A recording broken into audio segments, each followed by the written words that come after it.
Moi boas noites a todos e a todas. Son Cosme Daniel Romais, son biólogo, membro do Grupo Naturalista Hábitat. Para mí un placer darvos a benvida a esta charla coloquio que levará por título 9 de marzo, Día do Naturalismo Galego, reivindicación, orgullo e conmemoración do natalicio do Padre Sarmiento. Esta é unha charla coloquio no marco da iniciativa Falando Natureza do Grupo Naturalista Hábitat, onde buscamos facer divulgación a través de tertulias do noso patrimonio natural. Esta tertulia se está difundindo a través das canles de redes sociais do Grupo Naturalista Hábitat, que son Facebook, YouTube, Twitch e Instagram. E que teñen a vantaxa de que poden ser interactivas, os asistentes a calquera destas plataformas poden formular as súas preguntas a través dos chats ao longo da intervención, sen esperar o final da mesma, o turno de preguntas final, para que así se poida incluso intercalar no debir da charla algunha desas intervencións do público. Eso sí, hai que recalcar unha cousa, as charlas, as preguntas, as cuestións deben ser concretas, referidas ao tema central, o Padre Sarmiento, do que trata este Falando de Natureza. As aquelas consultas mostraránse debido momento tamén en pantalla, será o noso convidado de hoxe o que responda. Por certo, non vos esquezades de suscribirvos ás canles do Grupo Naturalista Hábitat. Este Falando de Natureza é moi especial, porque vamos falar de Pedro José García Balboa, isto é, de Perucho, o mesmo que Martín Sarmiento ou Padre Sarmiento, vale? É unha figura do século XVIII absolutamente imprescindible, cunhas actitudes e unhas aptitudes naturalistas excepcionais. Estamos falando dunha persona que foi promotora do Real Xardín Botánico, do Museo Nacional de Ciencias Naturais, un excelente botánico que creou un herbario tremendo, malacólogo, pioneiro das coleccións de historia natural, bibliófilo absolutamente empedernido e tamén autor de varias monografías imprescindibles para entender cal era o ambiente naturalista desa época e, sobre todo, pioneiro en moitas cousas. Tanto é así que se considera, ou considerámoslo, non solamente eu, senón moitos como aficionados naturalistas, como o primeiro naturalista non solamente de Galiza, senón de todo o Estado, é que todo isto pues, fornece argumentos serios, sólidos, para que o 9 de marzo, día do seu natalicio, sexa designado Día do Naturalismo Galego. O que ideou isto non fun eu, foi unha persona, Rafael López Loureiro, Calel. Hola, Rafael, moi boas. Hola, moi boas tardes a todos. E a todas, todo o mundo. Benvido. Bueno, pois é un placer terte aquí. Para mí é unha honra, desde logo. Para mí, igualmente. É un mestre, eu penso que a palabra mestre o que mellor che define, un Sí, sí, sí, mestre sí, sí, sí, sí. a todos os aspectos, porque aparte es mestre de escola rural, que diste xubilosamente xubilado, verdade? Sí, xubilosamente xubilado, sí. Tamén estuve xubilosamente activo, pero Tamén, estou tamén xubilosamente... porque, a ver, vamos ver, simplemente como a túa faceta de blogueiro de a noroeste do Sí, noroeste, esa fiestra aberta ao mundo, sí, señor. pois estás aí en primeira liña, desde logo. E aparte, un apaixonado que eres da natureza en xeral, da botánica, eres un excelente fotógrafo, teño que dicilo, que a mí encantan as túas fotos, teñen un puntiño por diante da media das fotografías de macro, sobre todo, ti tes esa Gracias. capacidade divulgadora tamén non solamente de temas naturalistas, porque etnografía, Samaín, hai que recordalo, historia, diversos aspectos da didáctica, e incluso algo que temos entre más, non? De poñer nomes, a que sí? Home, iso, o léxico é fundamental. As cousas que non teñen nome non existen. Exactamente. Non, e hai que poñer nome galego. Ben sabes que o meu blog é de naturalismo e palabras. Exactamente. Naturalismo de palabras é algo máis que naturalismo de palabras tamén. Hai unha vertente filosófica que non teñen moitos blogs, que son simplemente, a final son listaxes ou memorandos, pero que sen esa salsilla que ti lle botas, ese preve que ten de cultura de naturalista. Agora, últimamente, máis ben cultura naturalista. Mostrar que o naturalismo é cultura sólida, cultura seria, cultura de verdad. Cultura porque, precisamente, a palabra cultura quer dicir cultivo, quer dicir agricultura. Pois de cultura naturalista puramente. E agora, en fin, fan todas estas relacións, por iso tamén, digamos, no que se chama cultura libresca, cultura literaria, cultura de palabras, a figura de Martín Sarmiento, de Padre Sarmiento, é clave, puramente clave. Para o naturalismo galego e español, lógicamente. Por eso es tío impulsor da iniciativa para que se crea este 9 de marzo, Día do Naturalismo Galego, que tienes como un andar civil non burocrático de la adhesión de voluntades libres, ademais. Sí, señor. É que é así. Iso permítelo e autorízanolo a existencia das redes sociais e podermos comunicarnos entre nosotros. E entonces non ter que solicitar nin permisos, nin DNIs, nin nada. Se a maioría das personas consideramos que o día 9 de marzo está ben acaído, é das asociacións naturalistas, claro está, é das institucións, se o consideramos, pois ben considerado está, e xa está designado. Non hai nada non hai outro papeleo que facer, nin pedir un DNI, nin nada. Hai que chegar do día 9, ou as previas ou as posteriores, celebralo. Quer dizer, aquí estamos nosotros, porque a miña idea parte do seguinte, vamos meternos xa en materia. Os naturalistas galegos estades aí. Eu son un aprendiz de naturalista. Non teño valor para considerarme un naturalista, pero os naturalistas galegos estades aí. Coñézovos a moitos. Aprendo de todos.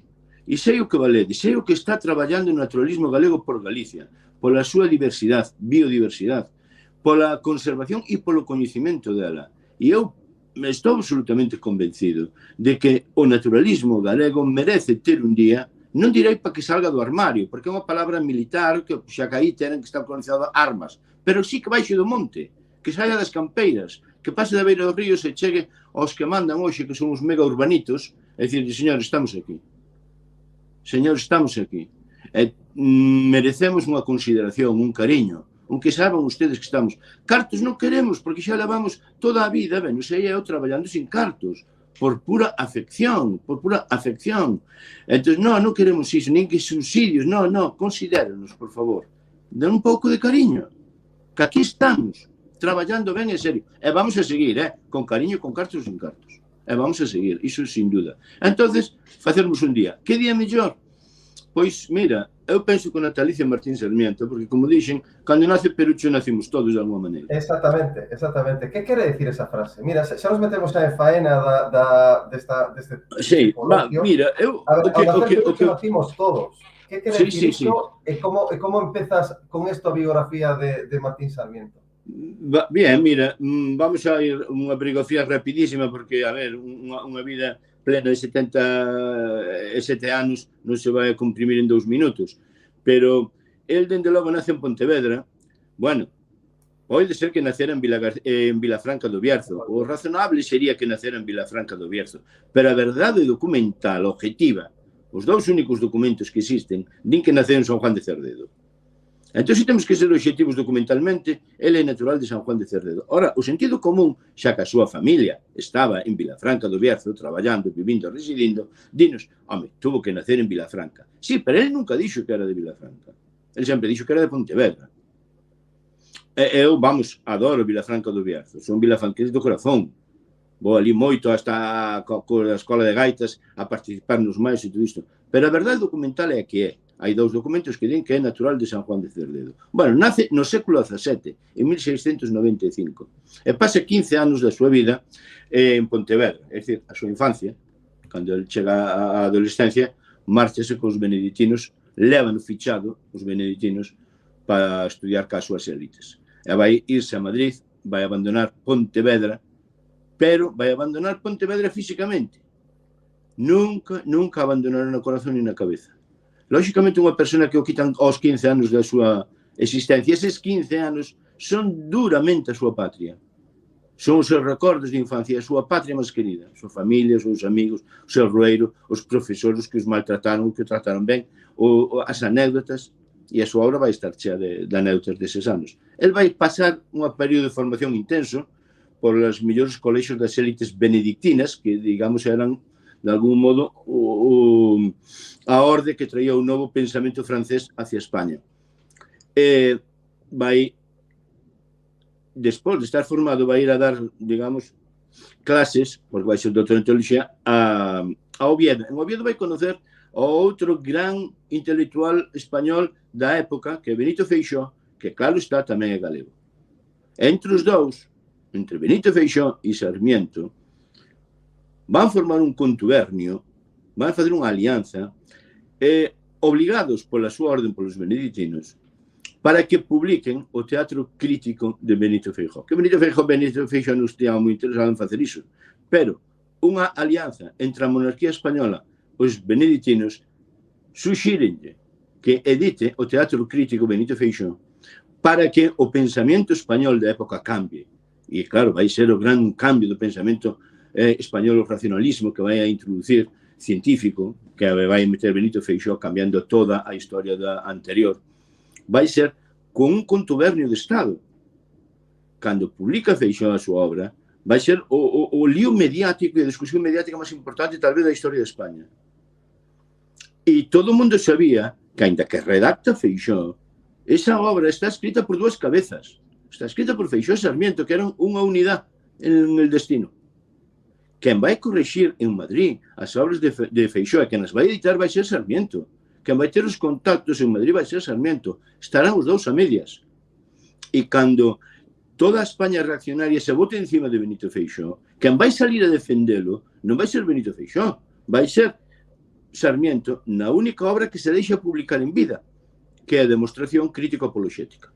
A única obra das 3.000 pliegos, 30.000 páxinas que escribiu, só se vai deixar publicar esa. Xa estamos enfrentándonos con unha personalidade particular, con brotes, que era, de xenio.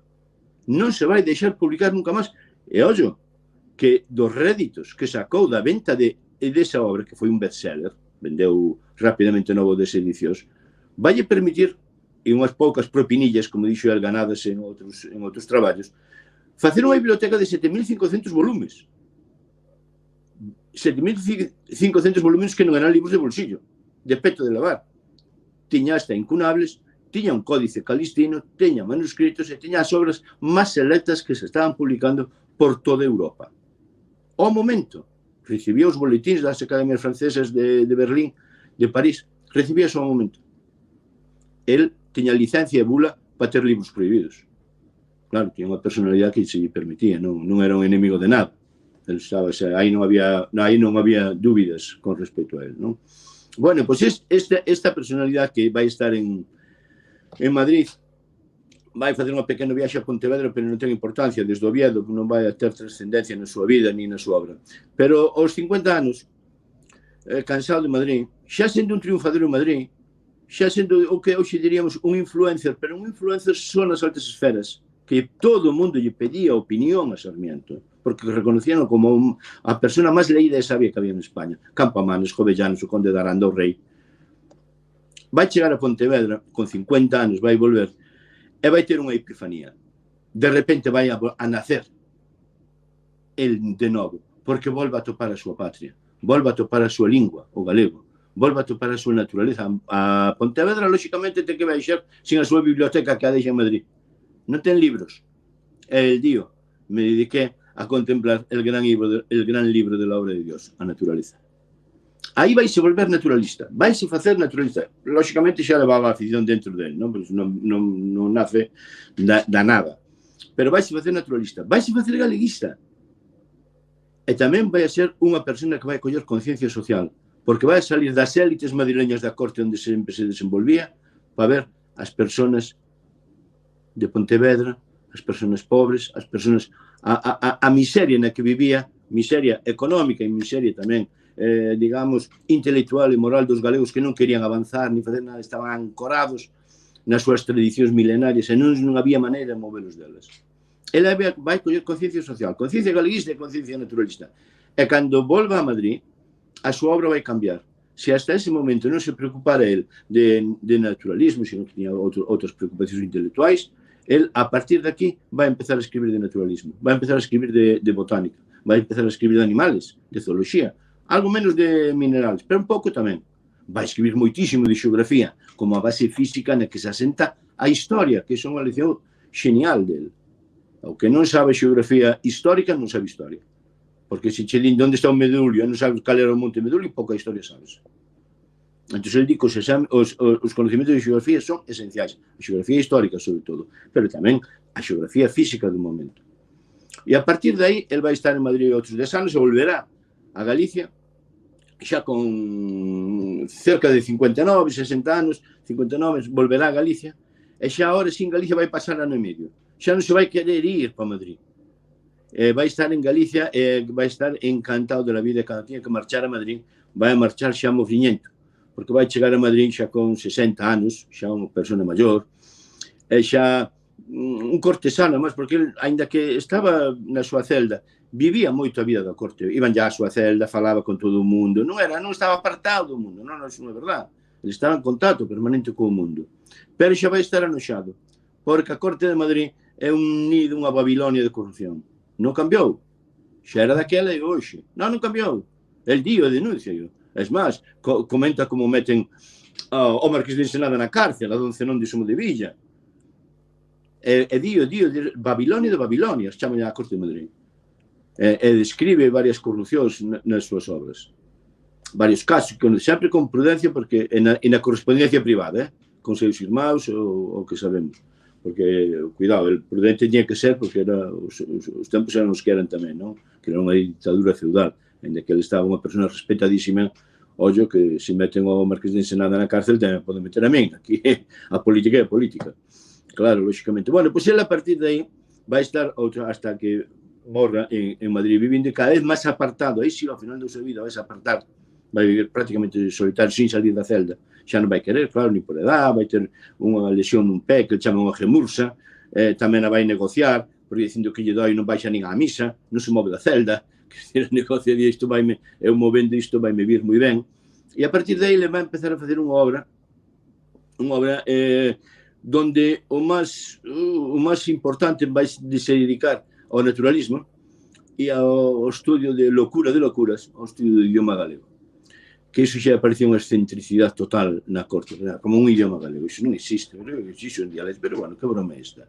E dio el no momento dado a súa obra, si los demás españoles o desprecian o censuran la historia natural para ser únicos en Europa, oye, a ironía, yo no quiero ser de esos españoles ni tan ignorantes como ellos. Qué lástima que Fray Sarmiento haya dado en la vejez en la manía de leer libros de historia natural y botánica. Qué lástima, respondo yo, que haya llegado a tanto la barbarie en España. Sarmiento foi o gran defensor durante o século XVIII da necesidade de que España teña que poñerse a estudiar nas cátedras, nas universidades, a historia natural. Porque non podía ser que viviéramos nun atraso tan grande con respecto a todas as nacións de Europa. E dirá isto. Lo que yo quisiera saber es en qué universidad de España, colegio, escuela o academia se enseña la botánica o la historia natural después de estudiar algo de medicina. Sé que en las naciones, las europeas, claro, hay cátedras de todas para enseñar estas facultades y solo España tiene el privilegio de no haber pensado jamás en obras y cátedras tan útiles. Créanme los españoles que a esas cátedras de botánica y de historia natural deben los extranjeros el adelantamiento de su agricultura, de la multiplicidad de sus frutos y géneros para su comercio tan lucrativo, a costa de nuestra desidia. Quen fixo un alegato mellor, máis elegante do I+D, da necesidade do I+D. A costa de nuestra desidia, é verdad, ou a situación que vivía en Holanda, e sigue vivindo hoxe en Holanda, a partir de aí, era outro universo dos estudios. Estaban ali todos, aquí non había. Es máis, cando o Xardín Botánico de Madrid ten que comprar especies, van a comprar a Holanda.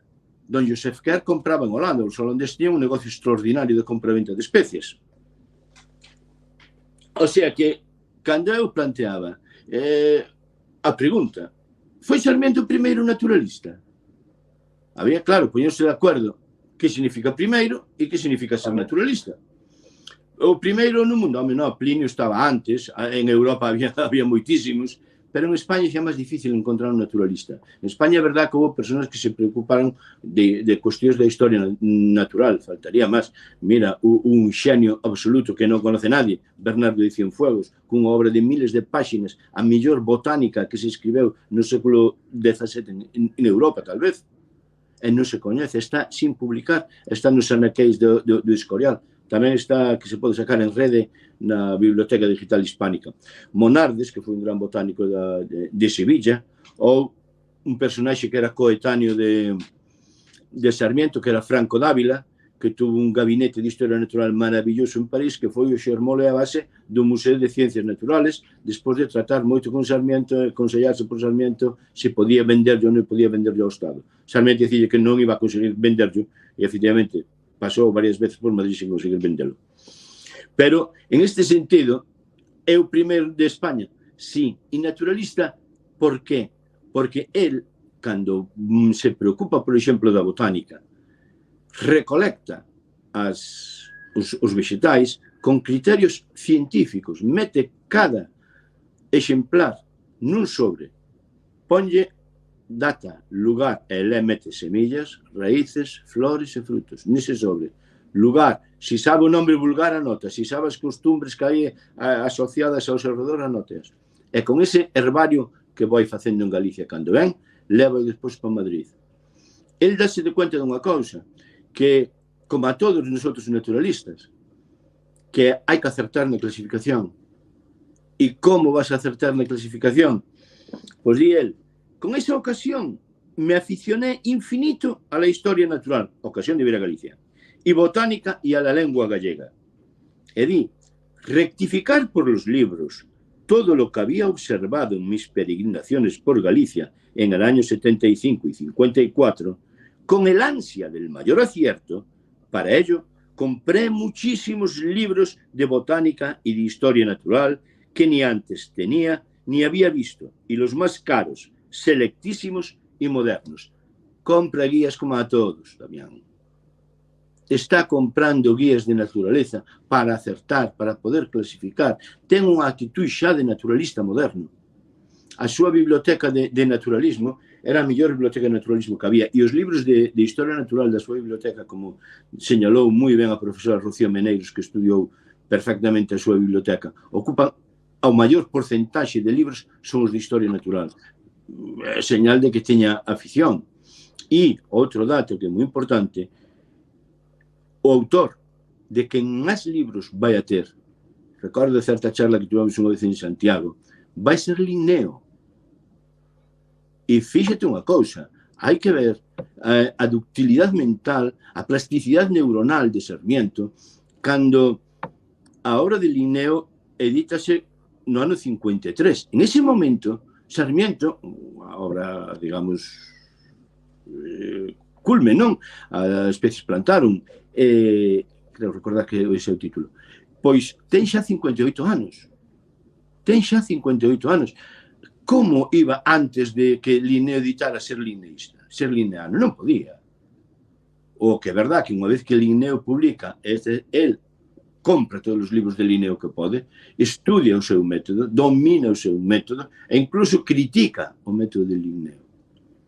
Non desde un punto de vista de clasificación botánica, da taxonomía, sino do que el chama os barbarismos que utiliza para denominar as plantas, para dir que non son significativos. Que a unha que chaman que é talbetiana porque alguén pagara o libro ou fora un amigo ou lle pagara as láminas que lle leva o nombre dela esa planta, que iso non ten sentido. Que os nomes científicos, ainda en latín, teñen que ser significativos do que significa a planta ou dos valores que teña a planta. Esa é a crítica que lle fai ao método de Linneo. A crítica fundamental, por outra parte, admite-o perfectamente, eloxa-o moitísimamente, usa-o moito no de Seixebra, pero non deixa de seguir usando o de Tournefort, porque claro, foi no que se criou toda a súa vida. Hasta os 50 e pico de anos non puido conocer a Linneo porque Linneo non publicara todavía. Pero sí, xa, sendo unha persona maior, sí que compra todo de Linneo, o cual dá tamén, ponos diante dunha actitud de naturalista científico, riguroso, que non é un dogmático que se queda no que xa ten, non? Se hai cousas novas, vamos velas e comprobalas. Pois isto, por estas razóns, é porque eu digo, xe, Martín Sarmiento, sin dúbida, é o primer naturalista moderno que temos. Ten unha actitud xa de naturalista, ir de preguntón, ir buscar pola natureza, ir buscar que é isto que é. En esa búsqueda vai a ter el, fíxate, vou poñer un exemplo, ahora que estamos aquí entre nosotros que somos de atopa unha planta e a obra de Sarmiento di así. Encontra no Prioiro, en Ferrol, Costa Ártabra.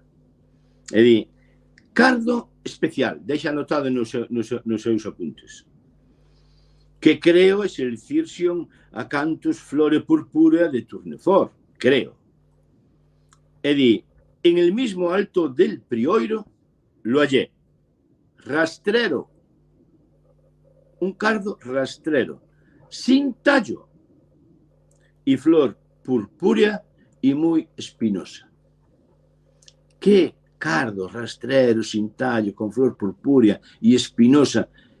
E ten que ser especial, é dicir, non veo en outras partes de Galicia, onde veo todo, puido encontrarse no Prioiro, na Costa Ártabra. Eu teño unha sospeita, e digo sempre, este home veo a Centauro Borjai.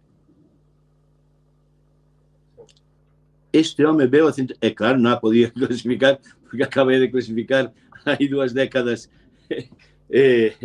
Juan de Valdés Bermejo. Non podía. Pero sí que o veu, porque está aí. E como estes datos botánicos e naturalistas dentro da obra de Sarmiento, hai moitísimos, e nada máis é cuestión de irlos buscando, empezar a preocuparse deles e poder facer comparacións. Mira, el encontra moito unha planta que é moi interesante en Pontevedra, que el chama sempre a azucena de San Miguel. O da azucena de San Miguel xa nos referencia perfectamente a data en que se dá, que é a finais de setembro, no San Miguel. E describe-a, e a descripción que dá é a da Amarilis Belladona. Non hai outra posibilidade. Pero o asombroso, e sabémoslo polos datos de Sarmiento, que en Madrid non a conocían. Don Josep Quer en España non se coñecía. As únicas Amarilis Belladonas que había no siglo XVIII en España estaban en Pontevedra. E dábanse xa naturalizadas. Quer dicirse que, sí, todos os datos infórmanos que a Amarilis Belladona veu de Sudáfrica, seguramente cos portugueses. Xa rapidamente, unha planta espectacular, verona, e veu de Sudáfrica. E plantouse en Pontevedra. O primer lugar, e levou-na a Madrid, el, porque ele foi un traficante de especies de primer orden. Tiña un traficante de especies de primeira orden. Os mulos maragatos iban cheos continuamente de caixas con plantas que mandaba o seu irmão de Pontevedra para Madrid, el mandaba de Madrid para Pontevedra para ver se conseguían mellorar a agricultura de Galicia. E tamén as boticas de Galicia, as plantas de Galicia. Iso era continuo ese trasiego de especies neles. Es máis, hai un estudio moi interesante que di... Sí, aí xa é Amarilis belladona, sí. Bueno, pois esa fala moito da azucena de San Miguel como única que había en Pontevedra e que a levaba el con moitísimo orgullo para Madrid. Claro, un orgullo pontevedrés que salía polos 4 costados, que o tiña por todas partes, ¿no? Por todas partes. Mestre, vou meter un, como din en Argentina, vou meter un bocado aquí. Moi ben. A mí interésame moito a dimensión de Sarmiento nese século XVIII, é coetáneo de Buffon, dos clásicos naturalistas franceses, pero hai que pensar que xusto os, digamos, interesados na natureza anteriores, do século anterior, ademais, bebían moito das fontes clásicas, aristotélicas, de Plinio e demais, e moitas veces asumían moito das súas supercherías que había intrínsecas na obra de Aristóteles, moitas observacións que teñen o raigame popular, que non se basean na observación. Sarmiento rompe un poquinho con isto, penso que rompe bastante con iso, porque basease moito na observación directa de campo, vale? Que ten a experiencia. En experiencia, que ten o seu parangón en Linneo, claramente, porque Linneo é un gran observador, pero claro, Sarmiento foi autodidacta nese aspecto. Completamente. Como puido chegar a esa aproximación á natureza tan moderna nunha época en que a maior parte dos naturalistas bebían de fontes clásicas? É que Sarmiento era un libre pensador. En todos os temas, cantos toca e se enfrenta a eles, enfrentase con unha actitud de libre pensador. Non é un dogmático religioso, é un doutor en teoloxía, pero non é un dogmático religioso. El ten un principio, digamos, filosófico, que é o seguinte: a ciencia que existe, a realidad, é unha realidad inventada por Dios, creada por Dios. Por tanto, a realidad natural é obra de Dios e non é discutible. Ese aspecto del, claro, concédelle un avance de racionalismo científico grandísimo e enfréntase en todo así. E fíjate, por exemplo, él e Feijóo estaban ao tanto e pendientes de como iba a resultar a medición do meridiano que Jorge Juan e Ulloa, Antonio Ulloa, dentro da expedición de la Condamine, iban a facer en Perú. A expedición de la Condamine foi máis da mitad sufragada polo Estado español e por iso foron Jorge Juan e Antonio Ulloa para medir exactamente o meridiano e saber se tiña razón a Escola de París ou Newton. E Feijóo e Sarmiento estaban ao cabo da calle da cuestión científica.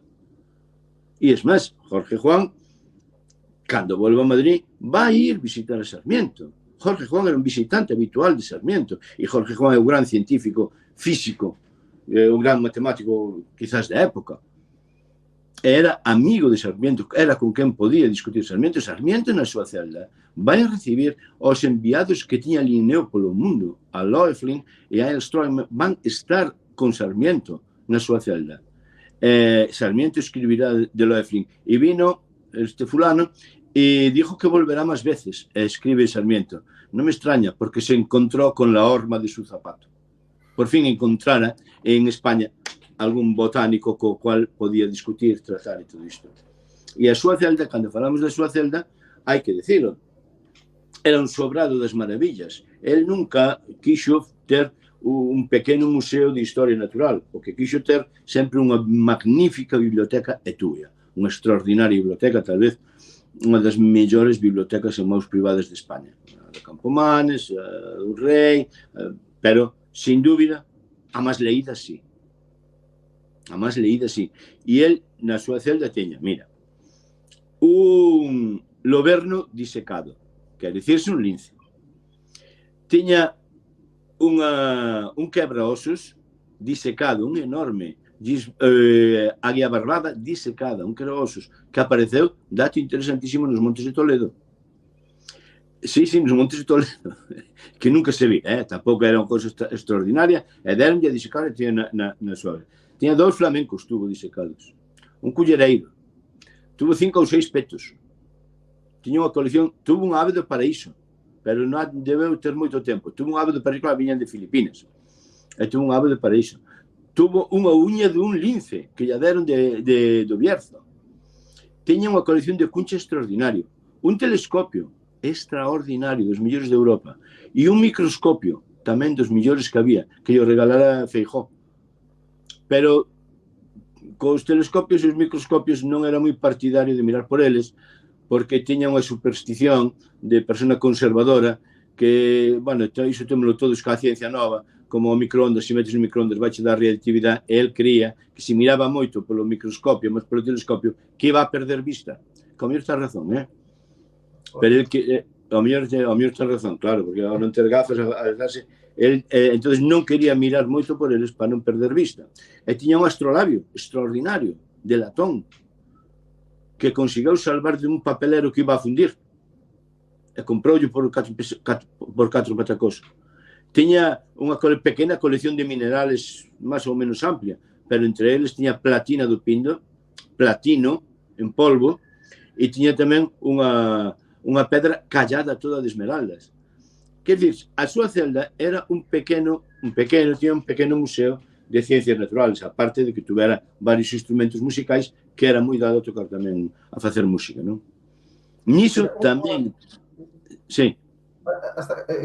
Claro, foi unha configuración un pouquiño de Sarmiento, da cela de Sarmiento, con ese pequeno gabinete de historia natural, que pode ser, pois, como os tiñan algúns naturalistas franceses e demais, e falabas das visitas que recibían a súa cela, que seguro que para moita xente era a única maneira de aproximarse a unha colección moderna, a unha colección científica.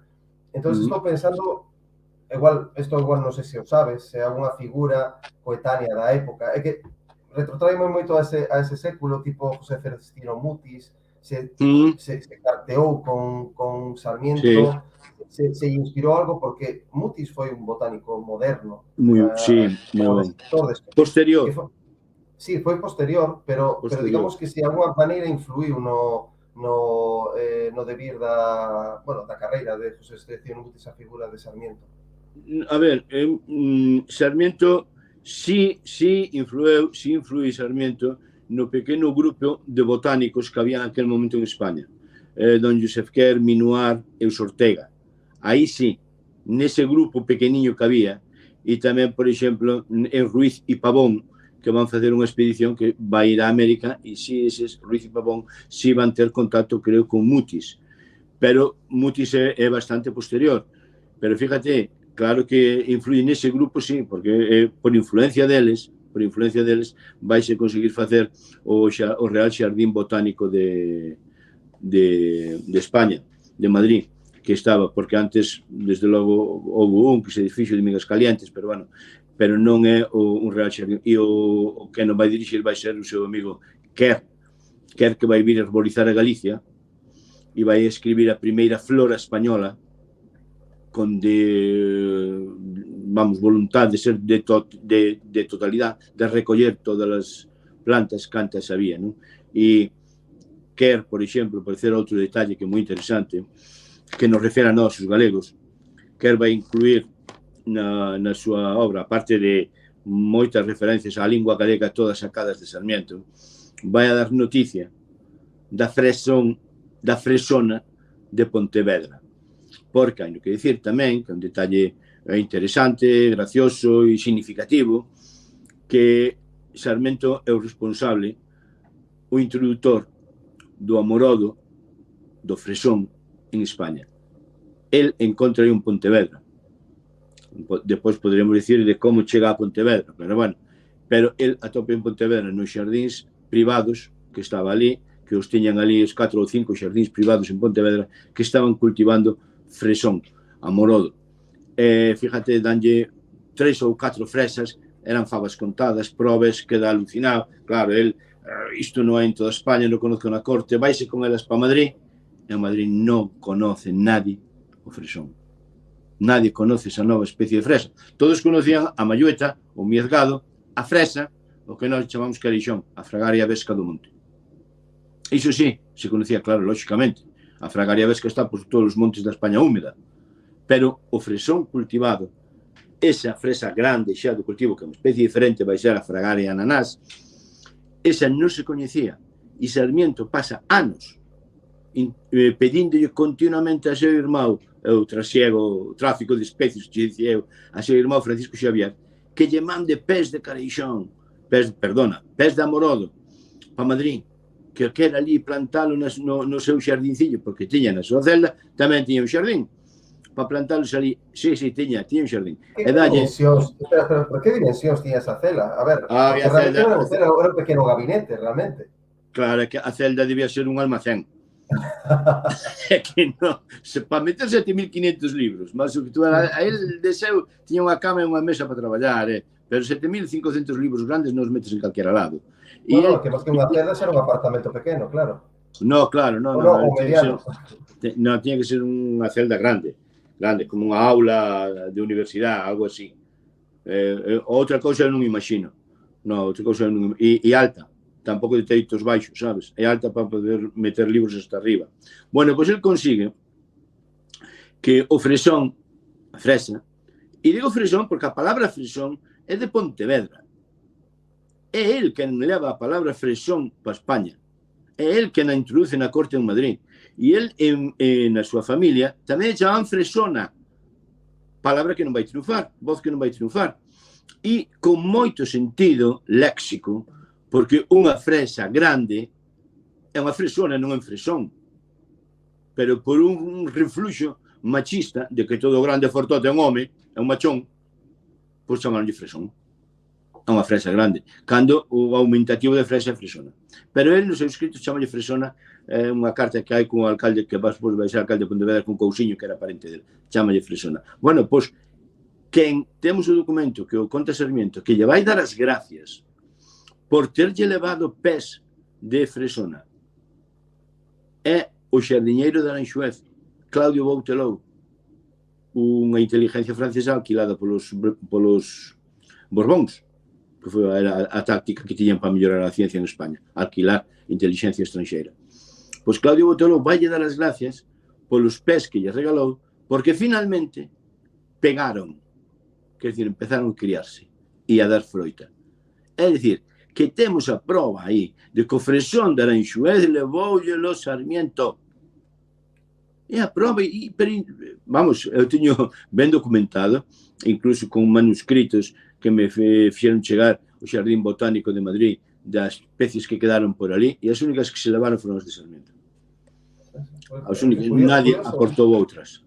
Sí, curioso esa relación desa palabra, que, por certo, o que sería a verba fresa, fresón, a min evócame a palabra francesa, fres. É que é francés. É francés, é un galicismo, claro. Sí, claro, é fres. Importado da fresa, o sea, da palabra francesa para esa palabra. A ver, teño outras cuestións que plantexar tamén sobre Sarmiento. Animo, por certo, as persoas que nos están ouvindo a que tamén formulen as súas. A mí interésame moito o tema da publicación. O sea, do que se publicou e do que non se publicou de Sarmiento. E do que está por publicar. E do que está por publicar. Que nos podes contar do que hai publicado e do que aínda queda? Mira, por publicar, se non vamos a referirnos estrictamente ao tema naturalista, porque a obra de Sarmiento, a obra de conxunto de Sarmiento, é oceánica. E oceánica pacífica. Non é o océano Atlántico, é oceánica pacífica. É inmensa. No que queda por publicar en naturalismo, queda, mira, o varamento de 213 cetáceos en Zumaya, Guipúzcoa, que sí, isto é interesante, ben non sabemos. No ano 1700, non quero equivocarme, 60 ou 40 e tal, non me quero equivocar, pero no 61, creo, pero bueno, por aí. Vai a publicar ahora, Seino, vai a publicar, porque mo dixo o que é o mellor sarmientista que temos aquí en Galicia, quizás tamén en España, que é Enrique Monteagudo. Vai a publicar ahora coa Fundación Penzol. Están para sacalo, creo que non desvelo nada, nin meto a pata por facer publicidade adiantada. Ogallá, estou esperando que sí. Esa obra teño tamén transcribina. esa vais a publicar. Quedaba por publicar o Árbol Bétula, pero como publiquei eu no meu blog, non está en papel, pois está publicado. A Uva Ursi tamén xa está publicada. Queda por publicar un traballo extraordinario, precioso, fermosísimo, eruditísimo, que é sobre el ave fenicóptero o páxaro flamenco. E conjetura si será la verdadera ave fénix. Un libro interesantísimo, Damián. Eu tiña transcrita, transcribina toda, e alén de demostrar a súa agudeza de observación e de pensamento, cando deduce que... Por certo, estamos vendo, perdona, Mestre, estamos vendo o teu blog, costaartabra.blogspot.com, ao noroeste do noroeste, que ten aí o do Árbol Bétula, transcrito, como unha plataforma, eu digo, máis que recomendable para calquera naturalista que consulte o blog de Rafael López Loureiro, aparte con instruccións del, que son extraordinarias, e cunha calidade, e sobre todo unha historia detrás de cada un dos posts, o sea, inimitable, o sea, absolutamente única. Aí está, unha delicia, por certo, visual, simplemente visual, o blog, pois, os contidos. Sí. Hai que dedicarlle tempo, tamén xo digo. Bueno, claro, a ver, eu, en canto ao blog, cada un deles, eu planteome cada entrada, eu chamo como un discorrer, porque como vai discorrendo arriba para baixo, é un discorrer, é unha especie de película, é unha especie de explicación, unha comunicación, pois é un discorrer. E hai no que plantear así, quero dicir, para min cada un deles ten un planteamento estético, independente de cultural, claro está, pero ten un estético e comunicativo, intenta pues, emocionar de algún modo e coa emoción que produce o aprender. Quero dicir, para min un dos placeres máis grandes que hai é aprender. Entonces, iso sí que o busca o meu blog, un discorrer que vai discorrendo. E nos últimos anos, bueno, pues efectivamente está virado completamente a dar cultura naturalista, xa sea o rei dos páxaros ou das aves, aquela que dediquei ao grandísimo Fernando Alonso Romero e calquera delas. Sí. Iso interésame moito que se vexa o poder cultural do naturalismo. Que se dixo cultural xo ten por sí, non, pero que se entendeu sempre por cultura libresca, literaria, pictórica, universitaria. Ver o poder cultural que ten o naturalismo histórico xa, e que é imposible facer cultura, digamos, impresa de letras e de palabras sin a naturaleza. Pois, por exemplo, se un vai mirar o Sebastián Covarrubias, que é un dicionario do século XVI, e extracta todas as entradas que ten de animales, que ten bastantes o Covarrubias, que ten bastantes, e de plantas, pois terá un pequeno tratado tamén de naturalismo, que claro que Covarrubias non fixo con esa intención, pero sí que tamén saldría, por exemplo, e anterior a Sarmiento, pois saldría unha cousa moi interesante o bestiario, digamos, de Covarrubias, non? E cos seus aciertos, que os ten moitísimos, e sobre todo co que se sabía na época, e o que falamos, por exemplo, falando de palabras, que a fresa en castellano, iso é un galicismo total, unha modernidade colada, chamabanlle maiueta ou miézago, maioritariamente, pero iso perdeuse xa hai moitísimo tempo no castellano, perderono, e o español colleu a palabra fresa, e claro, unha xustificación de que, como todo o mundo sabe, o castellano é o dialecto culto do español. Pero a palabra maiueta... Precisado isto, pero é que non quito a vista do teu blog, xa digo, das fotografías extraordinarias que fixeches sobre todo de pequenos insectos e tamén de detalles de flores e de froitos. Eses son da flora española de Quer. Sí, pois mira, aí está un extracto, xa digo, por menos documental, está documentadísimo. Preguntábache precisamente polo que había inédito, ahora xa non está inédito. Sí. Pero hai unha obra que tes aí detrás, que está xusto detrás de ti, que aí marcou un antes e un despois igual para o gran, aí está, esa mesma, para o gran público. Que nos podes contar? Sí, mira, esta é unha obra, vamos agora ca historia, ca obra de 660 pregos, que recén se acaba de publicar inteira. Agora, hai cosas de mes e medio, novembro, ou por aí, creo que novembro, sí, que foi novembro cando o presentou o Consello de Cultura Galega. Un dos grandes fitos culturais do último ano en Galicia, sin dúbida, e de moitos anos. Porque, por fin, unha obra que non é esta sola, son 5 volumes como estes, son 5 como este, cheos de erudición por todas partes, onde vai a ver, cheo de erudición. Esta obra estaba inédita. Non se publicara hasta ahora, cando, na miña opinión, é unha das grandísimas obras literarias da cultura española, sin dúbida, pero europea tamén. Porque 5 tomos deste calibre, repletos, callados de erudición, de datos, de anécdotas, de sorpresas, de todo tipo de circunstancias. É unha obra, dende logo, única. É verdad que non é para todo o mundo, non todo o mundo se pode poñer, decir, non é unha obra de Corintellado, ou Marcial da Fuente Estefanía, non é para públicos de Sálvame de Luz, non. Tampouco era a historia natural de Buffon, do Conde de Buffon. Claro, tampouco, efectivamente. Pero é unha referencia, desde logo a puso despois. Exacto. Pero a él, a Sarmiento, ainda puideron publicarlo agora completo. Era unha das grandes cousas que quedaba inéditas. Era a gran obra inédita de Sarmiento. Queda ainda a Seixebra, que é un monográfico sobre o Teucrio en Escorodonia, o Teucrio de Pontevedra, de 600 páxinas. Eu teño transcrito o final, o epílogo, que é moi precioso, e quizás algúns párrafos os vai a publicar, que se chama Jardín Medicinal para Pobres, o cual xa dá a intención da intención social de Sarmiento. E Jardín Medicinal porque era un partidario decidido da medicina natural de proximidade, que é unha das cousas máis modernas que hoxe en día. Pois ele xa era partidario diso e dá un exemplo de facer un jardín medicinal para pobres, para ter unha botica ao pé da casa, de todo tipo de plantas sanadoras.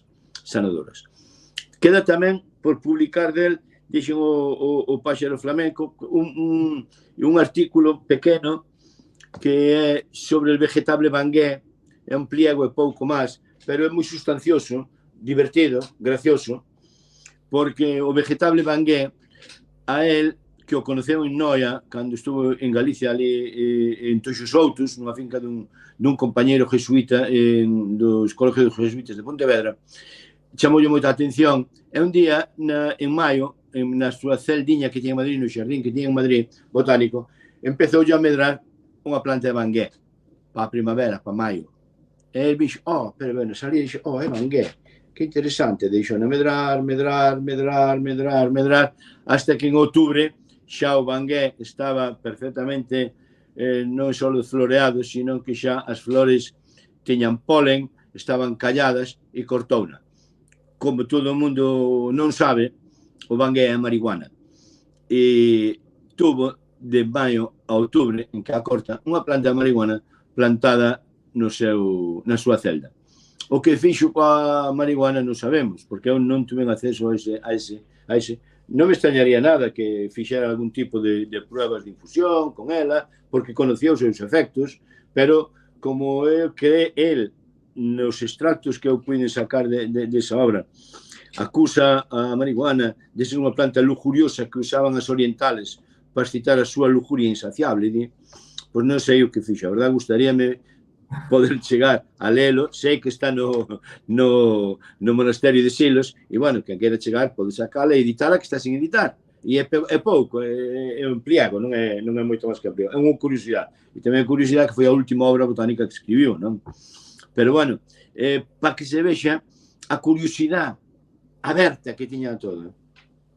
Unha planta, outro interesaba de todas as plantas menudas. É verdade que, como dixo don Jesús Izco, o catedrático de botánica, na botánica científica, Sarmiento non aporta nada. Bueno, pois ten razón, non clasifica unha nova planta, un novo sistema, aí non.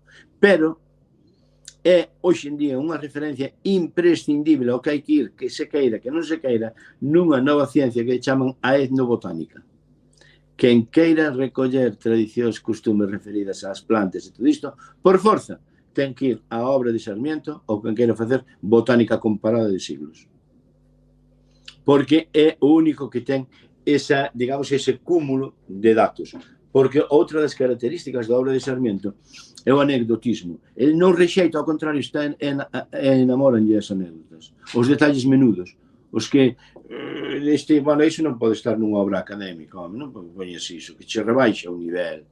A mí non, iso non me importa. Este dato que queda aquí registrado para a posteridade. E así recolle de todo e aparece na súa obra todas as xentes populares como en ninguna outra obra do século XVIII aparecen arrieiros, arrocheiros, mulleres da plaza vendendo en Pontevedra, cativos, e sabemos como é chamar unha cousa a outra, as costumbres que teñen as tradicións. Se alguén algún día recolle, se fai o traballo de recoller todas as referencias etnográficas que dá Sarmiento na súa obra, vai aparecer un dos volumes de etnografía galega máis importantes da historia de Galicia. Sin dúbida ninguna, Don Antonio Fraguas fixo un pequeno artículo, recolleu algunhas, pero a obra de Sarmiento está chea dela, de anécdotas deste tipo, porque ele recollía todo. E claro, que te obliga? Obliga a estudiar a Sarmiento por parcelas. É como que te poñas que ir nun barco polo océano adiante e dis, hoxe vou recoller xebras rojas nada máis, a ver cantas hai. Empezas a recoller. Bueno, hoxe vou ir a pescar, pero a pescar nada máis túnidos. Por cierto, falando dos túnidos, Sarmiento é referencia no estudio da emigración dos atunes e das almadrabas, porque ten un monográfico sobre a decadencia das almadrabas e a transmigración de los atunes, que é unha obra imprescindible na historia dos conocimientos sobre os atunes, porque ela acerta, ve ben o atún chama atún é o bonito do norte, ve os atunes que van ao Mar Negro e volven, e presenta, que lla pide ao Marqués de Medina Sidonia, unha estadística de capturas de atunes nas almadrabas do sur desde 1525 hasta 1700, pois tamén, 200 anos, 40 e pico. 200 anos de estadística e vaise vendo como os atunes van decaendo, van subindo, baixando. Esa estadística é extraordinaria. E, por exemplo, hai que decir, palouba do Gran Sarmiento, de que no Instituto de La Joya, California, para estudiar o atún del Atlántico Sur, todos os anos que editan un libreño, ese libro sale cunha frase de Sarmiento. Por a camada ali, que di, non me acordo ahora moi ben como di, los atunes son peces errantes, sí, los atunes no tienen patria ni domicilio constante. Todo el mar es patria para ellos. Son peces errantes. Esta frase de Sarmiento sale sempre no frontispicio do libro, da revista americana.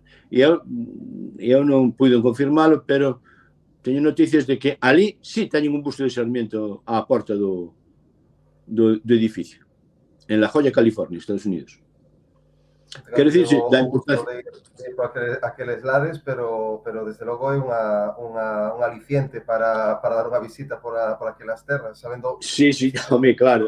Bueno, eu busquei nas en internet, pero non atopei, non vin a foto. A mellor é unha...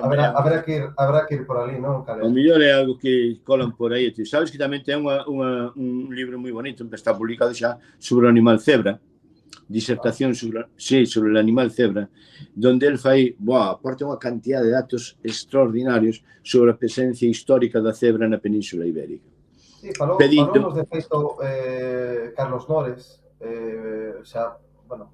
profesor xa xubilado da Universidade de Oviedo, sobre o cebro en cebro, a presencia histórica en terras ibéricas como efectivamente un équido salvaxe, e que desde logo que veo efectivamente as fontes de Sarmiento, desde logo debía ser unha presencia recurrente, porque hai o topónimo cebreiro, cebreros tamén por zona de Ávila, certamente, pois debía estar bastante difundido. Desde logo unha parte etnográfica, o sea, aí se mestura unha parte de etnografía, arqueozoología, realmente interesante, vendo as fontes neste caso de Sarmiento. Sí, efectivamente, sí. Él equivócase, él confunde o encebro e o cebro, ou encebra, coa cebra africana. Confunde, ve o mismo nombre, sabe que o nombre de cebra danlle os portugueses o animal que ven, ao fin ao cabo, o nome galego, ou ibérico, polo menos. porque danlle os portugueses que van para lá e ven os cabalos encebrados, que dices con rayas, e dinlle, ai, me encebra, e poñe o nome de cebra, que non é nome africano, que é nome ibérico. E é aí donde, pero claro, a cantidad de datos que dá sobre as encebras e os encebros na Península Ibérica aportanos sobre o estudo dos équidos unha cantidad de datos extraordinaria, por esa gusto que tiña el recoller os detalliños, e non facer a gran... o que tiña. E ten, sobre o lobo cerval, escribeu tamén. O lobo cerval é o lince, é o loberno. E sabemos que chamaban loberno aquí porque o recolle el. E sobre o aboramento dos cetáceos en Zumaya, se eu chegara a saber ese traballo de Sarmiento, o tuvera leído alá nos anos 80, pois eu, desde logo, tiña-me aforrado moitísimas paranoias que tuven cos sonares da OTAN que andaban por aí desvirtuando os viaxes. Tiña-me aforrado moitas. Pero claro, non podía ser que os mesmos sonares estuveran no século XVIII funcionando, non? E claro, el fai unha especulación e di, bueno, pois isto seguramente teñan que estar enfermos, terán que ter algún tipo de enfermedad. Alguén ten un tipo de enfermedad, el fai unha especulación sobre todo. Escribeu tamén sobre o rinoceronte moitísimo. Unha obra tamén está inédita, a do rinoceronte. A do páxaro flamenco ou fenicóptero, que che dicía, tamén está inédita. Está inédito, desde logo, a grandísima da Seixebra. E está inédita a Carqueixa, porque a que se editouse nunha edición espúrea e falsa, por un editor de Madrid, que ao pouco de morrer Sarmiento, quixo recoller toda a fama de Sarmiento, editou co nome de Sarmiento unha edición da Carqueixa que non é de Sarmiento, nin a prosa xa é de Sarmiento, nin é... Pero, bueno, puxo o nome de Sarmiento, vendeu 8 edicións, encheu o peto de cartos, porque o nome de Sarmiento tiraba moito, non? E eu creo que aí, mira, decir tamén, para o seu rigor científico, que foi o primer, como demostrou o profesor Santos Puerto, o primer introductor, primer lector e publicista dunha cita de Newton, cita literal de Newton en España. Por tanto, a Sarmiento hai no considerar tamén o introductor de Newton en España. Newton, que era un autor absolutamente prohibido, porque iba contra os dogmas da Iglesia Católica. E ele demostra que os conoce, ponos ali, pero como tiña que dicir algo, sempre di, pero Newton estaba equivocado. Porque ten o que poñer. Ves que sabe que dá razón, pero Newton estaba equivocado. Porque o tiña que escribir. E sobre a Carqueixa é graciosísimo a maneira que tuvo de facela triunfar en Madrid, porque el que se curaba con Carqueixa na súa celda, Carqueixa que sabía dos efectos benéficos que tiña gracias á medicina popular de Pontevedra. En certa ocasión, despois de levar el anos, no ano 59, creo que foi, o padre Rábago, que era unha eminencia confesor de Fernando VI, vamos, que estaba na orella do rei, en fin, era un influyente, un redante, además, chegou á celda del con chancas e impedido pola gota, non podía andar. E Sarmiento recomendoulle que se deran os baños de Carqueixa, que tomaron té de Carqueixa 4 ou 5 días. Ao cabo de unha semana, Rábago estaba bon. Tirou das chancas e Rábago dedicouse a andar, como di Sarmiento, bucinando por todos os currunchos de Madrid as propiedades da planta que tiña Sarmiento na celda, de tal modo que todo o mundo empezou a pedir Carqueixa, e me la piden por amor de Dios, que es lo que yo más siento, e non tengo para todos. Pero entonces empezouse a encher Madrid de Carqueixa. Os maragatos traían Carqueixa de Galicia continuamente. A marquesa pedía 9, 10 arrobas, repartía entre os pobres. En 2 anos foi a gran planta medicinal, o gran remedio de moda por todo Madrid. Eso puxo Sarmiento estaba encantado, e gracias a Dios que la crió en Galicia. Fíjate ti, se hasta ese punto tiña el o galeguismo metido na súa, bueno, daqui da súa defensa de Galicia non falamos, pero foi un galeguista pechado, defendendo a lingua, máis que nada, a necesidade de enseñar en galego. Sarmiento deixou escrito que calquera gramática castellana que entrara en Galicia tiña que ser queimada, porque non podía ser que aos pequenos lle enseñaran unha lingua ignota, o latín, desde un idioma desconocido, o castellano. Pero era por puro rigor didáctico. E como eses deixou escritos en defensa de Galicia e do galego mil cosas e mil anécdotas, vou contar unha, como aquela das trebelladiñas, porque ele exixíalles aos curas que aprenderan galego, falaran en galego, porque dicían que aquí chegaban todos os curas castellanos que enchían o peto de cartos e levaban os cartos para Castilla. E aí xo nos denunciado 1000 veces. Foi un dos anticlericales máis rotundos do século XVIII. Pois era o caso, contaba el, para simplificar, que tiña que explicar, predicar en galego. Daquela velliña, Damián, que chegase a confesar que o cura chegado de Castela á parroquia, morta de medo, porque, claro, era fora do Minho, ela fixera as trebelladiñas co vello. E a ver como lle dixo que en domingo fixen as trebelladiñas co vello.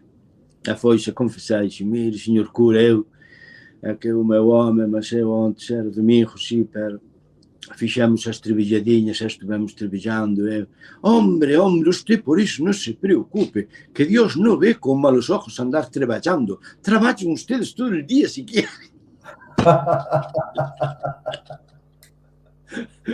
Quero dicir que non entende.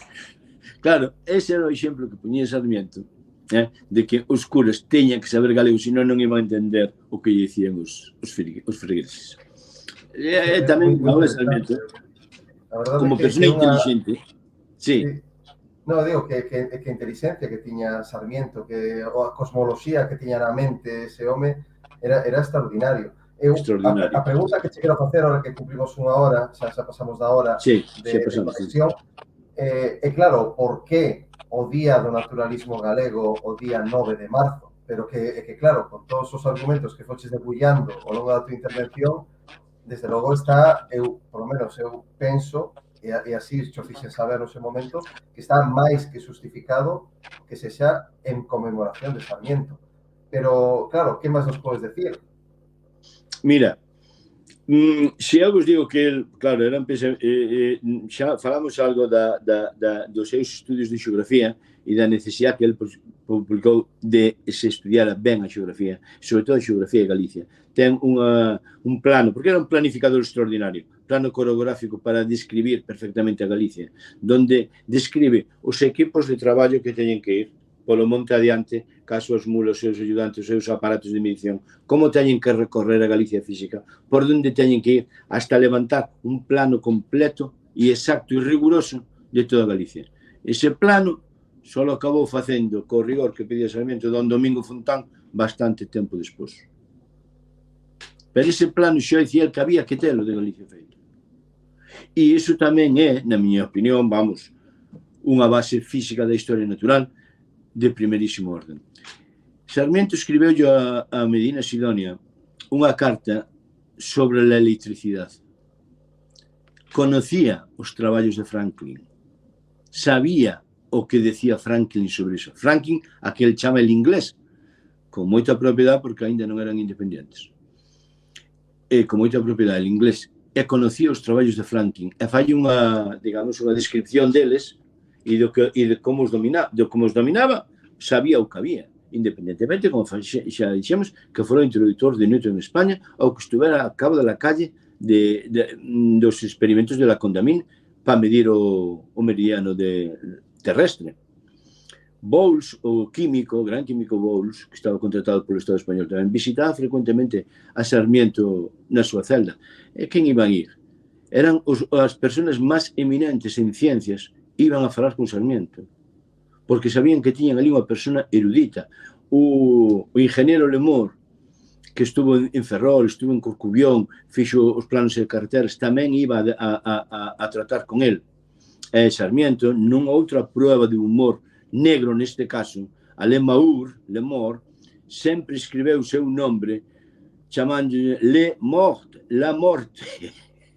Foi xogando coa pronunciación da palabra, sempre escribeu la muerte, o seu nombre.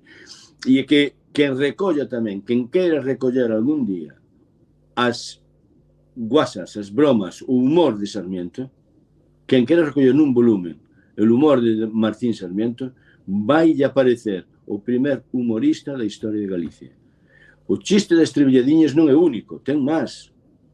Ten tamén o de Nabucodonosor, que era aquel vello Petrucio da aldea que todo lo sabía. E os mozos dixen, ai, ao señor Manuel aí no camolar, porque sabe o todo. Dixen, eu sei como amolalo. Vamos a ver. Señor Manuel, era usted non conoceu a Nabucodonosor? E o Manuel Arpillo quedouse así pensando, estes queren amolar. E dixes, ai, non, rapaces, eu non. A Nabucodonosor non, que Nabucodonosor non é do meu tempo. Que un conocín eu moito, foi a seu neto Nabucodonosinho. O home non se quería quedar sin a razón, que era un enterado, lo sabía todo, non? E dixo, non, pero veu nos vir. Ese tamén o conta Sarmiento. E conta máis, quer dicir, continuamente, xa non ironías, porque a ironía está presente completamente, como toda persona inteligente, na súa obra. Mira, as primeiras vedas, a primeira lei de vedas que se fai en España, vedas marinas, é de Pontevedra, son as normas de pesca de Pontevedra, que as fai seu irmão Francisco Xavier. E Francisco Xavier fai as vedas por insistencia e influencia directa de Sarmiento. Redacta, e esas vedas, esa lei de vedas que se vai por primeira vez en España a fazer en Pontevedra, orgullo de Pontevedra, para a defensa da pesca, vai ser copiada e reproducida en multitud de legislacións de toda a península. E detrás dela tamén está Sarmiento. Sarmiento abogaba porque se fixeran campos de piscicultura, sobre todo e sobranceiramente para a ostra, que xa había el que estaba decaíndo moito.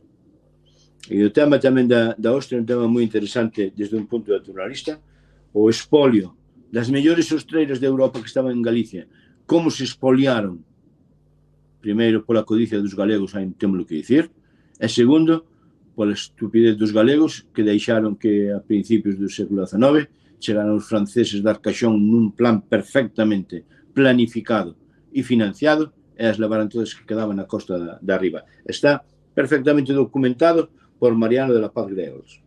Iso sí, nosotros ainda non o temos ben, digamos, asumido e conocido. Pero un expolio en todas as reglas das mellores ostreiras, as de Cedeira, desde logo as de Camariñas, os do norte, que eran as que quedaban, porque nas Rías Baixas xa se foran encargando os propios dali de extraer ostras e ostras e ostras para unha industria que había, de escabechado das ostras, importante, creo que debía ser máis importante do que sospeitamos. Porque debía venderse os datos que hai, creo que non refreitan ben a realidade do consumo de ostras que había. E Sarmiento xa nas ostras xa advirte que se están acabando e que hai que facer pequenos campos de cultivos de ostra. E ele era un gran consumidor de ostras.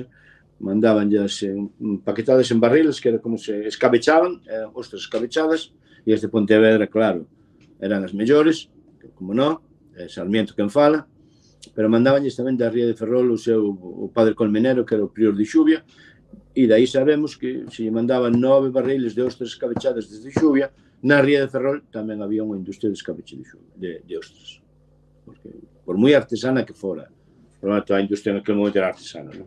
Porque non había industria, non había. Hasta que chegou Sargadelo, xa empezou unha industrialización máis así, a industria era máis ben artesana.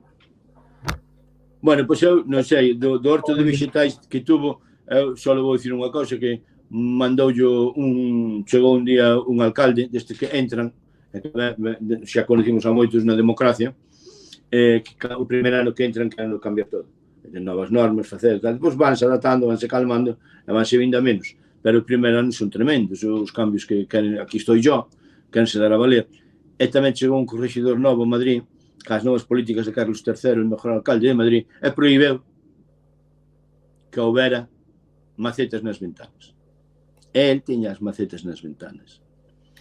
El láiase, e como di López Peláez, con dejos de amarga tristeza, que non que perdera as plantas volverían, sino que tuvo que tirar a terra. Era a terra de Pontevedra. Iso doeulle na alma, ter que tirar a terra de Pontevedra, que era un anaco da súa patria, que a tiña ali macetas. E con dejos de amarga tristeza, dicía López Peláez. porque ele laiábase da terra de Pontevedra, ter que perder a terra de Pontevedra, que a tiñan as macetas. É verdad que despois sabemos que 3 anos despois volvía a ter plantas e volvía a ter macetas. Non sabemos se na terra de Pontevedra, que a deixa era conservada, non me extrañaría, pero si volvía a telas. E outra broma, xa acabo aquí, xa falei disto, mira, Sarmiento rabeou moito con Linneo por esa manía que tiña de poñer nombres raros e non significativos ás plantas, non? O Demo, que traballa non descansa, que traballa sempre sin descanso, está traballando incesantemente. Cando Pavón e Ruiz van a facer a súa expedición botánica a Sudamérica e a clasificar plantas novas que tiñan ali, unhas novedades todas extraordinarias. Ten unha planta lindísima, ponlle un xénero, bautízana con un xénero, bautízana con o nome de Sarmientia. Hai un xénero de plantas que leva o nome de Sarmientia. Eu creo que tamén esta, vamos a acabar aquí, porque podemos acabar de outras moitas maneiras, pero acabamos a charla así agora aquí, con outra razón máis de por que Sarmiento pode ser o noso padriño naturalista, non? Un padriño, que desde logo non é un santo difuso de méritos difusos, un santo, senón que é un home vivo, un freire, sí, de Pontevedra, sí, sabio, sí, traballador, sí, incansable, sí, que aprendía das xentes máis humildes e non se deu cova ningún, podendo ser multimillonario, porque con deixarse editar ou simplemente se quixera exercer algunha vez o cargo de cronista de Indias que non nombrou o rei e dixo que non quería, que non, renunciou ao cargo de cronista de Indias, o cargo da abade de Ripoll, que podían darlle vidilla económica, pero ele non quixo o cargo de cronista de Indias por unha razón moral, porque os cronistas de Indias cobraban a tanto o folio que redactaban. Cobraban, se redacto 100 folios, cobro tanto, se levanto 300, cobro máis. E iso parecía un inmoral literato, unha persona debe escribir por amor á verdad, por publicar a verdad, por ser un aletófilo, como dicía, pero non un alquilado, un prostituído, nunha palabra. E renunciou. Bueno, non sei. Queda unha cousa no tinteiro, mestre. Sí. A ver, hai unha cousa importante. O Día do Naturalismo Galego ten xa moitos apoios. Moitos apoios. Sí. Estou moi contento. Agradeceríache unha pequena mención de quen apoia e, sobre todo, tamén, se botas de menos, que creo que sí, a un apoio oficial da administración.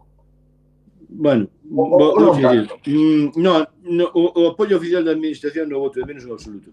É que vamos, me trae ao pairo. Completamente. É o apoio que quero, é o que xa teño. E é o apoio dos naturalistas, dos meus compañeros, dos meus socios, da miña xente.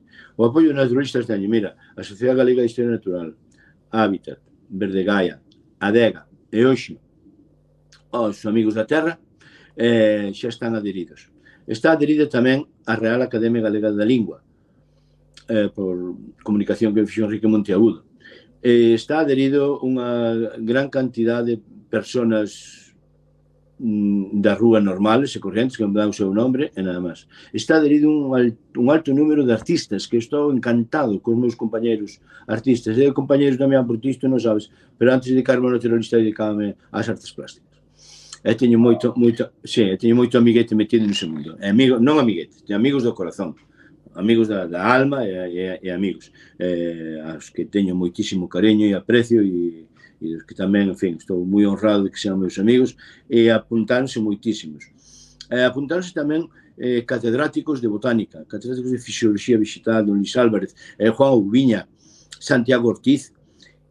Quero dicir, eu non voto de menos as institucións políticas, non as voto de menos. É verdad que se apuntarían Melnas Fillós, estaría encantado. Aquí non se pecha a porta a nadie, entre outras cousas, porque non se pode pechar a porta. Cada un é unha adhesión libre. E dime, que podo facer eu? Que podo facer? O único que podes facer, onde vayas, onde digas, cando digas públicamente, dis, o día 9 é o Día do Naturalismo Galego. Eu asumo, dilo na casa falando, dilo no bar dilo paseando cos amigos, dilo nas túas redes sociales, difúndelo como queiras, e cando chego o día 9, si nós naturalistas somos quen de cada un, ou mellor na súa asociación, ou todos xuntos, ou cada un por libre de celebralo, festexalo, como entendamos, bárbaro, estupendo, maravilloso. Pero o Día do Naturalismo Galego vai a triunfar se triunfa nos corazóns nosos, nas nosas vontades de facelo. Se non, a mí que, a un supoñer, e non quero despreciar, a Consellería del Medio Ambiente de existir, a Consellería de Cultura de existir, que non sei se existen esas cousas, ou a Presidencia do Goberno de Galicia, se quere sumar, quen sea, se quere sumar, encantado na vida, pero se uno que ten que dicir, a mí tamén, eu tamén me adiro, eu tamén vou celebrar, xa está. Isto non quere DNIs, non quere... Non, non... hai que adherir voluntades, corazóns, nada máis. Non, isto non é un movimento de abaz ou destes de... Non, é noso, é galego, é estilo galego. Non necesitamos copiar a nadie, nós temos o noso estilo para facer as cousas, tamén esta. E facémolo á galega, con ganas, corazón, alma, corazón e vida. Se está, facémolo así, se non boto de menos a ninguén. Se veñen, estupendo, eu, vamos, encantado, encantado, por exemplo, eu que sei, a un supoñer, o Concello de Pontevedra, porque toca deso, pero ao mellor nin se enterou de que isto, mandei un correo, pero non ten por que enterarse, vai un correo ali, sabedes que non lee, todo isto. No, pero ao mellor, en aquel momento, sí, xa está.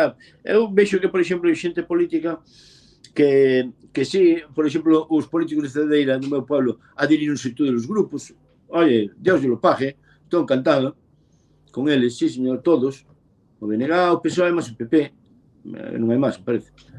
Pero, sí, eu non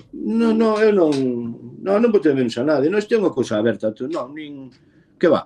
Esta cousa, non, que se veñan hoxe. Van vir, van vir.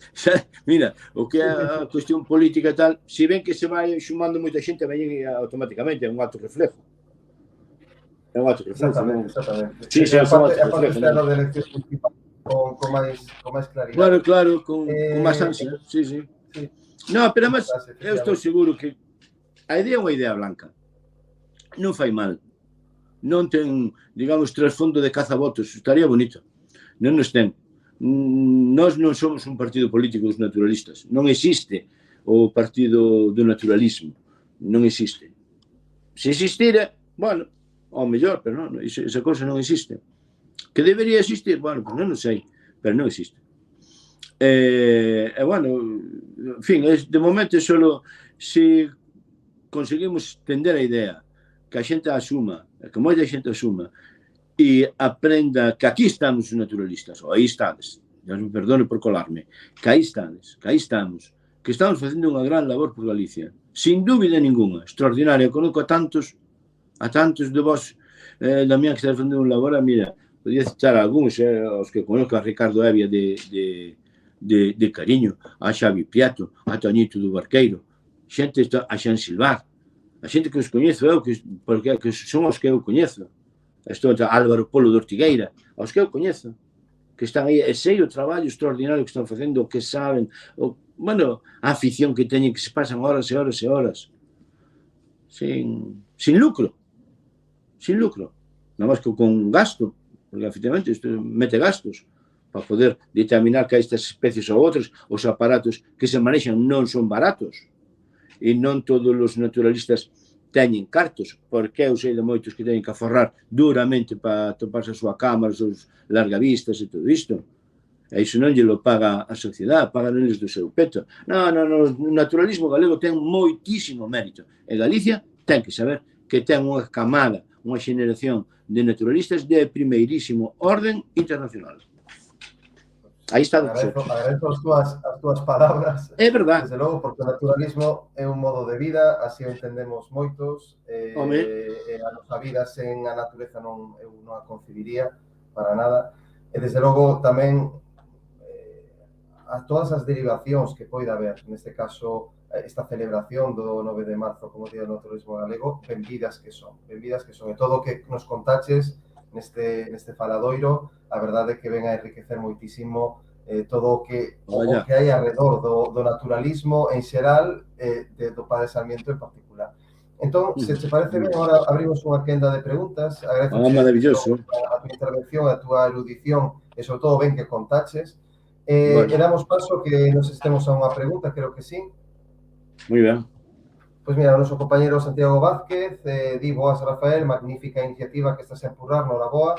A miña pregunta é moi obvia: como vas celebrar o 9 de marzo? E, por outra banda, que propós as entidades naturalistas? Ou seja, algo concreto, cosas concretas.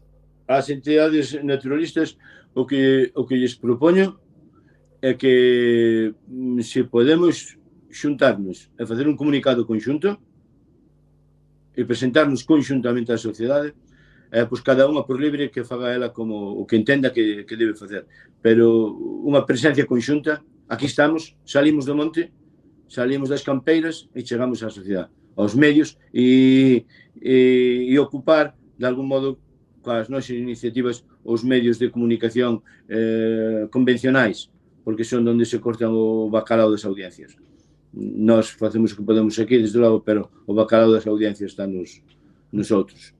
E eu, particularmente, daqui ao 9, ainda non sei o que podo facer, nem deixei de facer, ou seguramente escribindo algo para o blog relacionado con ese día, ou facendo un paseo fotografiando as especies do meu pequeno mundo que teño aquí atrás en frente, porque iso tamén o quero dicir, todas as especies que se fotografían no meu blog son dun pequeno cacho de tarreo que teño detrás, non son do Amazonas, non son de a Fraga do Eume. É increíble, o sea, digo en serio, pareceme increíble, o sea, que son do teu pequeno mundo, efectivamente, escribiche sobre todas, sí, todo, porque ben sabes que o teño deixado, para espanto de visitantes e familiares, está deixado, está convertido nun hotel de 100.000 estrelas para a bichería. Está deixado así, é un hotel de 100.000 estrelas para elas.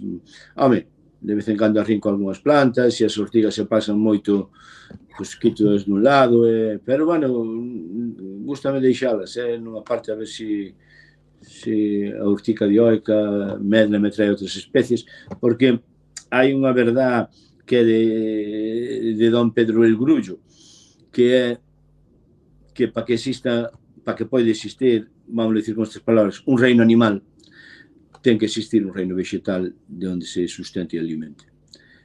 Para que haiba biodiversidade ten que haber un reino mineral que sustenta o reino vegetal e un reino mineral abonado, deixado, que se recicle todo e xusto.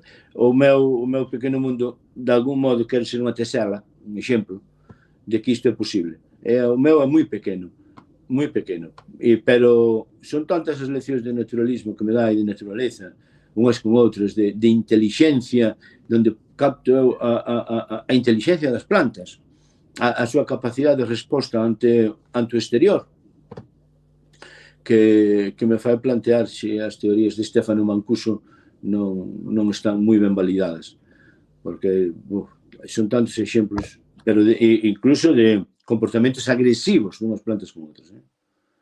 Agresivos, violentos, puro violento. O ano pasado, unha pobre plantiña matou unha outra, pero matou-na, que se puxo encima dela, aplastou-na, e botouse para atrás hasta que aplastou, porque tiña que ir para sur, para diante, pero que va? Botouse para atrás para aplastala.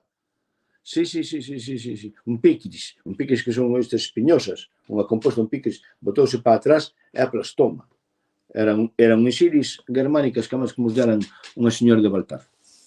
Pois eu vou celebrar así, seguramente, bueno, daqui a alguén non sei, a ver como, pero, bueno, en principio, facendo a miña vida de sempre. Iso sí. Que non é pouco, no teu pequeno mundo.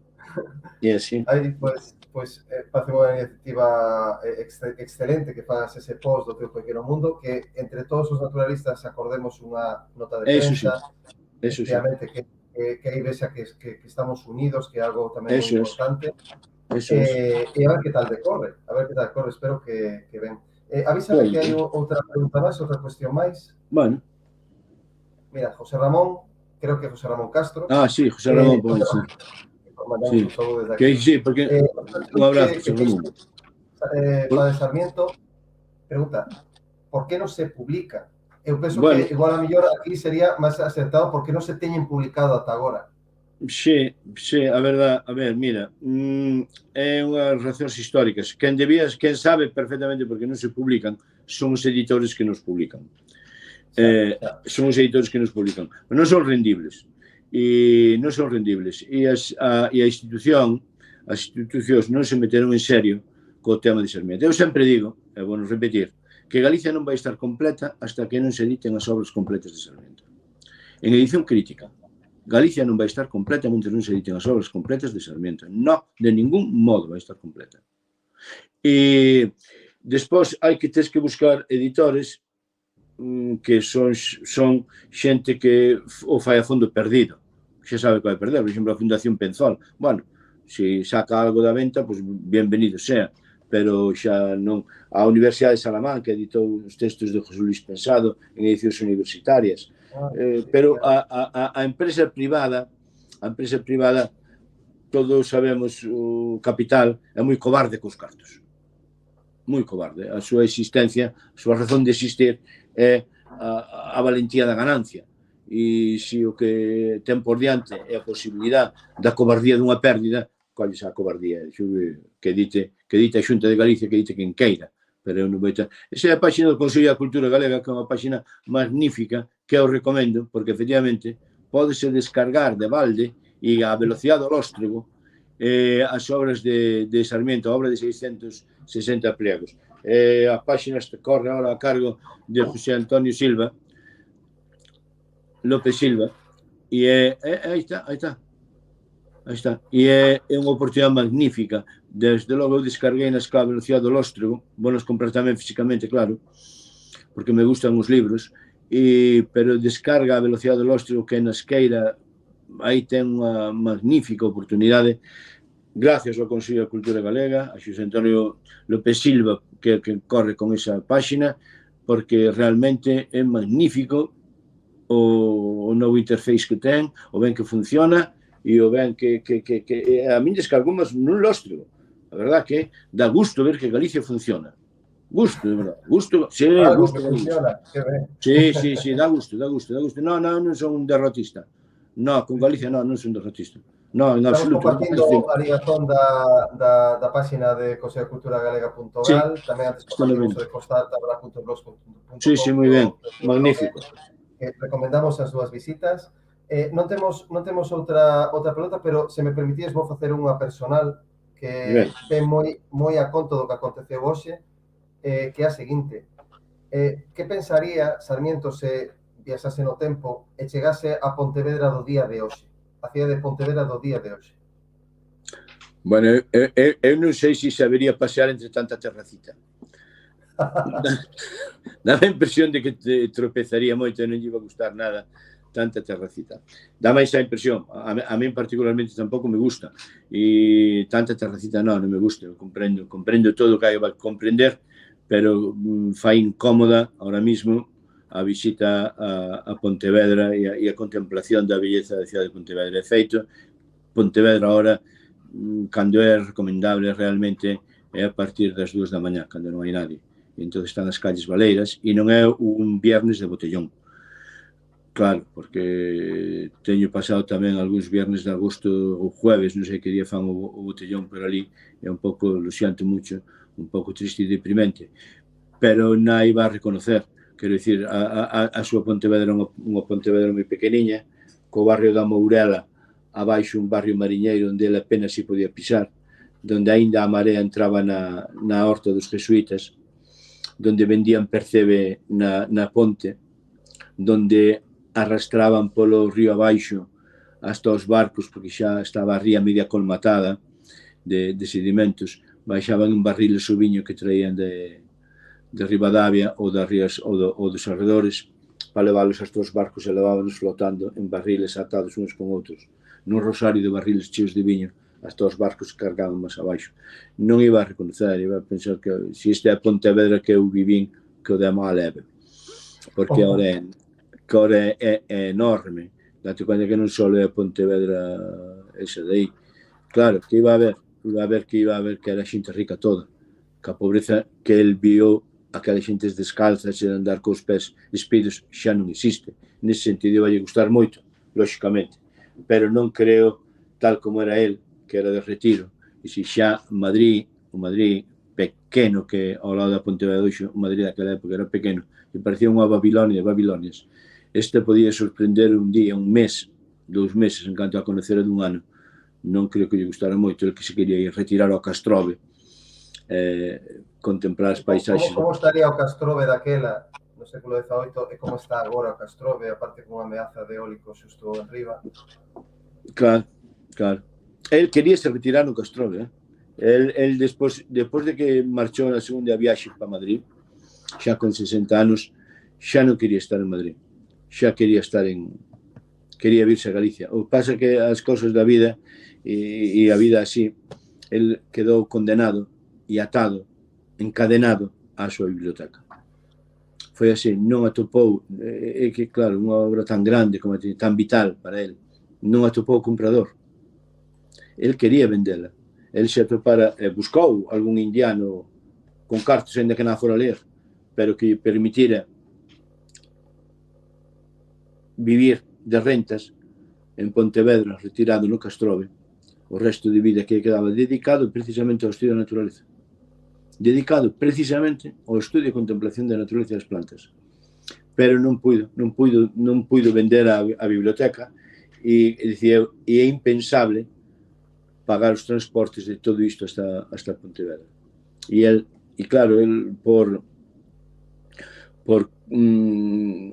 leis dos propios beneditinos non tiña propiedade. Cando el morrera todo pasaba a propiedade do monasterio de San Martín, e efectivamente xa estaban nos últimos anos de súa vida, xa estaban moitos esperando que morrera, como arpías, para entrarlle ás propiedades del e ver que facían con elas. De feito, el no mosteiro moitos amigos non tiña, unhas que foron porque chamábanlle el ente problemático. Lóxicamente, a súa maneira de pensar, a súa maneira de ser, a súa racionalidade, os seus conocimientos naqueles monxes aos que ten insultado varias veces, directamente, como estúpido xa, nos seus escritos, era el ente problemático. Foi un personaxe realmente extraordinario. Dixo un Mariño Ferro, así que excuso dicilo eu, pero dixo un Mariño Ferro, Martín Sarmiento foi un galego genial, senón o máis genial dos galegos. Eu creo que sí. É un epílogo fantástico sen dúbida para este faladoiro. Estou mirando de rollo se temos unha pregunta, non temos máis preguntas. Eu penso que isto que acabas de decir é un broche extraordinario para este faladoiro. Volvo darche as grazas por estar aí, por propoñer este 9 de marzo como Día do Naturalismo Galego, por divulgar a figura de Sarmiento como estás facendo, con tanta enerxía en tantos sitios, en tantas ocasións, e de modo tan completo e absolutamente desbordante, porque a palabra desbordante é un auténtico privilexio compartir este faladoiro contigo. Doche as gracias a nivel xa persoal, tamén como socio de Hábitat e como naturalista. Non sei se queres dicir así algo máis. Non, quero me despedir de todos vosotros, darvos un abrazo a vos, mandarvos os meus agradecimentos a vosotros. Estou encantado, moitísimas gracias a Hábitat, de verdad, de todo corazón. Estou feliz falando aquí agora, de ter esta oportunidade, de verdad, encantado da vida. E, en fin, eu só sinto que non puidera explicarme como Sarmiento merecía. Pero claro, non se pode comprimir tanto en tan pouco. Pero bueno, quedamos para outra, para calquer momento. Quedamos para outra, por lo menos para antes xusto do 9 de marzo, para esta... Ese ambiente é moito difícil. Sí. Necesario e oportuno nestes tempos que corren. Sí. Moitas gracias. Venga, sí, temos que quedar e coincidir todos. Venga, apertiñas para todos. Un abrazo moi grande a todos os ouvintes e as ouvintes. Hasta o próximo faladoiro. Non vos esquezades de dar a suscribir a nosas redes sociais. Andad atentos a nosa página web porque temos moitas máis actividades, moitas máis sorpresas. Moitas grazas pola vosa atención. Grazas, mestre, de novo, Calel. Ata outra. Veña.